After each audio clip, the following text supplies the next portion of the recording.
అందరికీ నమస్కారం. ఈరోజు జాదు ఈ పిటారాలో భాగంగా చిలిపి కోతి గేయాన్ని ఏ విధంగా బోధించాలి, ఆ గేయాన్ని బోధించడం వల్ల కలిగిన ప్రయోజనాల గురించి తెలుసుకుందాం. బోధించే ముందు చిలిపి చేష్టలు అంటే ఏమిటి? చిలిపి చేష్టలు అంటే మనము ఎవరిని బాధించకుండా సరదాగా చేసే పనులు అనే విషయాన్ని మనం పిల్లల్లో చొప్పించగలగాలి. చిలిపి చేష్టలు, కోతి, అలాగే వారు దైనందిన జీవితంలో ఏవైనా చిలిపి చేష్టలు చూసారా, వారేమైనా చేశారా, ఇలాంటి అనుభవాలన్నీ కూడా క్రోడీకరించి ఒక హాస్యోస్పదమైన ధోరణిలో కనుక మనం చూపించినట్లయితే పిల్లలు ఆ చిలిపి చేష్టలు అనే దానిని వారు హృదయానికి హత్తుకోగలుగుతారు.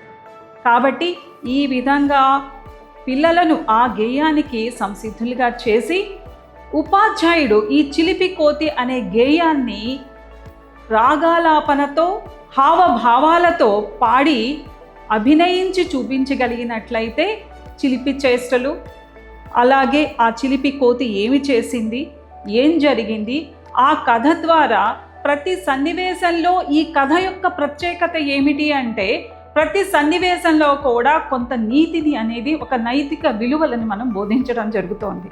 ప్రతి సన్నివేశంలో కూడా ఈ సన్నివేశంలో ఏమి చెప్పబడింది అంటే, ఇక్కడ కోతి ఒక టోపీని తీసుకొని మితిమీరిన ఆత్మవిశ్వాసంతో తనే రాజైనట్లుగా తను ఫీల్ అయ్యి తన తొందరపాటులో కింద పడటం జరిగింది.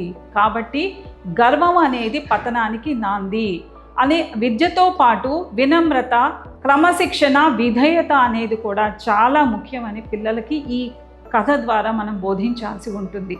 అంటే పిల్లలు భాషా సౌందర్యాన్ని ఆస్వాదిస్తారు, అలాగే దానిలో భాగంగా వీరు ఆ నైతిక విలువలను కూడా ప్రతి సన్నివేశంలో కూడా వారు చూడగలుగుతారు. మనం దాన్ని ఒక గేయంగా కూడా చొప్పించి ఒక తెలుగు భాష యొక్క సౌందర్యాన్ని పిల్లల్లో తన భావాలను కూడా చెప్పించగలుగుతూ, అలాగే పాఠశాల సంసిద్ధత దిశగా నడిపించగలుగుతూ ఈ పాఠాన్ని బోధించినట్లయితే పదజాల అభివృద్ధి, భాషా సౌందర్యాన్ని పిల్లలకి పరిచయం చేయడం, నైతిక విలువలను పెంపొందించడం, ఈ ప్రక్రియలన్నీ కూడా ఈ గేయం ద్వారా అభినయంతో మనం నేర్పించగలుగుతాం.